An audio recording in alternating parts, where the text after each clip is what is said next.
Redmi Note 12 Pro Plus। Redmi ने Note 12 series में 3 phone निकाले हैं, Redmi Note 12, Redmi Note 12 Plus और Redmi Note 12 Pro Plus। और मैं यहाँ पे करूंगी Redmi Note 12 Pro Plus का रिव्यू, क्योंकि तीनों ही फोन खरीदने के पैसे नहीं है। अब क्योंकि इसके 200 मेगापिक्सल की इतनी हाइप है, तो मैंने सोचा क्यों ना इस रिव्यू की शुरुआत कैमरा और वीडियो क्वालिटी से की जाए। फ्रंट में है 200 मेगापिक्सल का सेंसर, देन है 8 मेगापिक्सल का ultra wide sensor and then 2 megapixel का मैक्रो सेंसर। जो इसका प्राइमरी सेंसर है उसमें OIS का सपोर्ट है फोटो और वीडियो दोनों में। तो अगर आप व्लॉगिंग कर रहे हैं या कुछ भी कर रहे हैं, रनिंग कर रहे हैं, वीडियोस स्टेबल आनी चाहिए। और फ्रंट में है 16 मेगापिक्सल का सेंसर। इस फोन के कैमरे में बहुत सारे सेटअप मिलते हैं। पहला है प्रो मोड, और प्रो मोड वाकई में इसका काफी अच्छा है, क्योंकि काफी सेटिंग्स आपको देखने को मिलती हैं। इसमें एक वॉइस शटर का भी ऑप्शन है। करना कुछ नहीं है, बस इसको ऑन करिए, ट्राइपॉड पे कैमरा रखिए और बस चीज बोलना है और आपकी फोटो क्लिक हो जाएगी। चीज चीज चीज। इसमें एक ऑप्शन है फोकस पिकिंग का, तो अगर आप उसे ऑन करोगे तो फोकस में अगर ये ट्री है तो उसकी आउटलाइन जो है ना वो रेड से हो जाएगी। एक्सपोजर वेरिफिकेशन का भी इसमें ऑप्शन है। इसको ऑन करने पे अगर आप व्यू फाइंडर में देखोगे अपने, तो जहां भी ओवर एक्सपोज रहेगा सीन में, जैसे कि सामने सन ओवर एक्सपोज हो रहा है, तो उसमें क्रॉस लाइन जैसी आने लगेगी। आपको बता देगा डिटेल में कि फोटो लेने के लिए ये लोकेशन सही नहीं है, या तो आपको प्रो सेटिंग में जाके थोड़ा सही करना पड़ेगा, ट्विक करना पड़ेगा। देन वही फोटो का option, portrait mode, night mode and more में आपको और ऑप्शंस मिलेंगे। जैसे एक वीलॉग का ऑप्शन है इसमें, जिसमें आप कलर टोन को चेंज कर सकते हो छोटी छोटी क्लिप्स बना के। फिर बाकी आपको वही short video, slow motion, time lapse, long exposure, ये सारे ऑप्शन तो आपको मिल ही जाते हैं। एंड आपको 200 मेगापिक्सल में फोटोग्राफी करनी है तो इसमें अल्ट्रा HD मोड में जाएंगे तो नॉर्मली ये 50 मेगापिक्सल पे शूट करेगा। एंड अगर आप 200 मेगापिक्सल पे क्लिक करोगे तो आपकी 200 मेगापिक्सल रेजोल्यूशन में फोटो कैप्चर होगी। अब ये कितना सही है, मार्केटिंग गिमिक है, ये अभी हम लोग चेक करेंगे। इसकी सेंसर साइज काफी बड़ी है, न्यू सेंसर है सैमसंग का, और इसी वजह से जो शटर स्पीड है उसमें थोड़ी लैग देखने को मिलती है। अगर आप कंटिन्यूअसली पिक्चर्स को क्लिक करोगे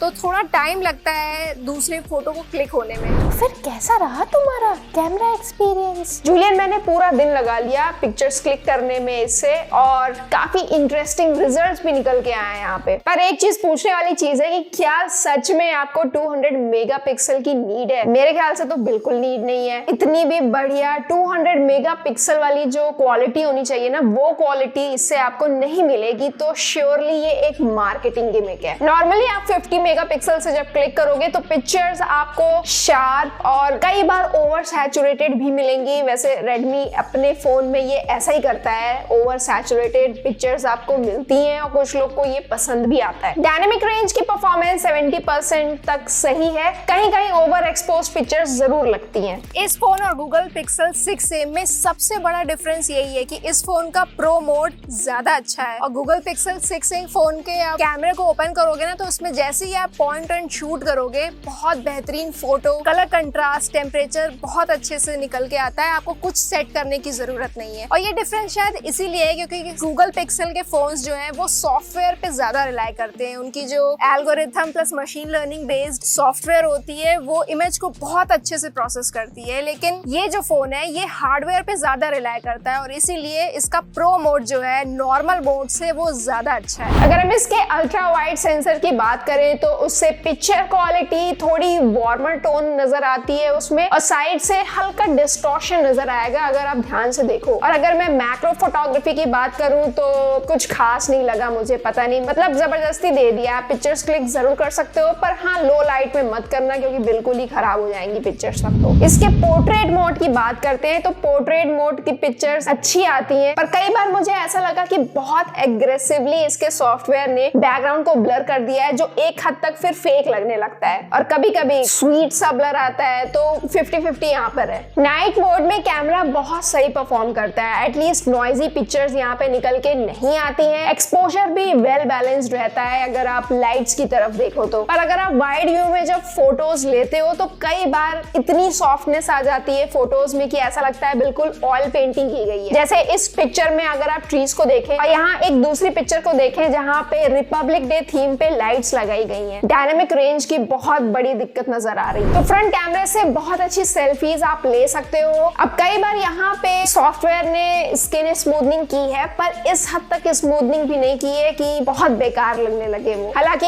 यहाँ पे भी कई बार डायनामिक रेंज की प्रॉब्लम आपको देखने को मिलेगी, ओवर एक्सपोजर होगा। अगर आप इंडोर में सेल्फी लेते हो तो कई बार मुझे लगा कि स्किन टोन को रेडिश इसने कर दिया है, जो मुझे नहीं अच्छा लगता है। मोटरोला की याद आ जाती है मुझे। अगर मैं वीडियो की बात करूँ ना तो बैक कैमरा से आप at max 4K at 60 FPS की रिकॉर्डिंग कर पाओगे। वैसे तो कहा गया है कि इसमें OIS स्टेबलाइजेशन है, पर अगर आप जब 1080p पे वीडियो रिकॉर्डिंग करते हो तो उसकी वीडियो स्टेबलाइजेशन जो है वो ज्यादा बेटर है बजाय 4K के। ये है इसके फ्रंट कैमरे का सैंपल। इस पे एट मैक्स आप 1080p एट 60 FPS पे रिकॉर्डिंग कर पाओगे एंड आप ऑडियो का आइडिया तो थोड़ा लगा ही लोगे कि कैसी आवाज आ रही है। ओके, तो कैमरे की यहाँ पे बहुत बात हो गई, अब थोड़े इसके डिस्प्ले की बात कर लेते हैं। 6.67 इंच की Full HD Plus AMOLED screen है। मूवीज, वेब शोज देखने के लिए इसका डिस्प्ले Redmi K50i से थोड़ा बेटर है, पर इससे भी बढ़िया डिस्प्ले Realme 10 Pro Plus की है।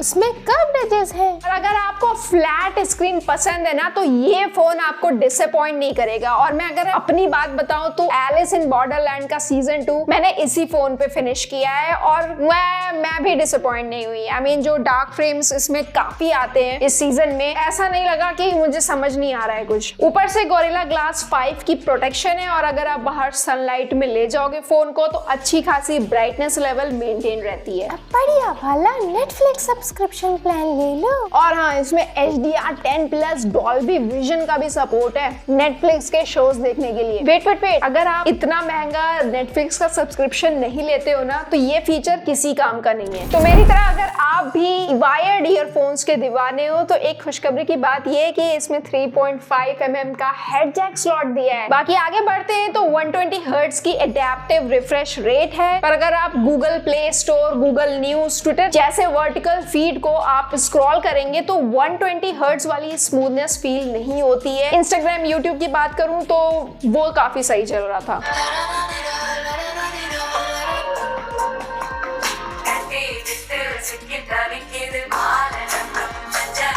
ऑडियो इसका जबरदस्त है। ऊपर और नीचे दोनों ही तरफ आपको स्पीकर के स्लॉट मिलेंगे एंड 90% पे भी साउंड क्लैरिटी रहती है। 10 बैंड्स अवेलेबल हैं 5G के। पर्सनली मैंने कोई भी गेम डाउनलोड करके नहीं देखा है कि मैं आपको टाइम बता दूं कि इतने टाइम में ये डाउनलोड हो गया 5G का यूज करके। बाकी कनेक्टिविटी के लिए Wi-Fi 6 और Bluetooth 5.2 की कनेक्टिविटी मिलती है। इसका फिंगरप्रिंट सेंसर जो है वो साइड में मिलता है। ऑलमोस्ट हर बार फास्ट परफॉर्म करता है, हमेशा इसने स्क्रीन अनलॉक कर दिया है। और अगर सॉफ्टवेयर की बात करें तो Android 12 based on MIUI 13 skin आपको मिलती है। जैसे Xiaomi ने तो बोला है कि Android 14 तक ये फोन अपग्रेड हो जाएगा और 4 साल की सिक्योरिटी पैचेस भी आपको मिलेंगी। कुछ खास फीचर्स की बात करते हैं, वो है फ्लोटिंग विंडो का यूज करके बहुत स्मूथली आप दूसरे ऐप को यूज कर सकते हो। देन इसका ऑलवेज ऑन डिस्प्ले फीचर भी अच्छा लगा, काफी कुछ उसमें कस्टमाइज कर सकते हो। मैंने तो ये वाला सेट कर लिया है, पर मेरा एक्सपीरियंस ऑलवेज ऑन डिस्प्ले के साथ अच्छा नहीं था क्योंकि कई बार ऑलवेज ऑन डिस्प्ले काम नहीं करता है। इस फोन में है MediaTek Dimensity 1080 का प्रोसेसर और हाँ, जो चिपसेट है वो कंपैटिबल है UFS 2.2 के G68 GPU के साथ आता है। तो अगर आपको गेमिंग करनी है या अगर आप इन्फ्लुएंसर हैं, मोबाइल में एडिटिंग करते हैं तो ये फोन आपके काम आ सकता है, ये उस केपेबल है।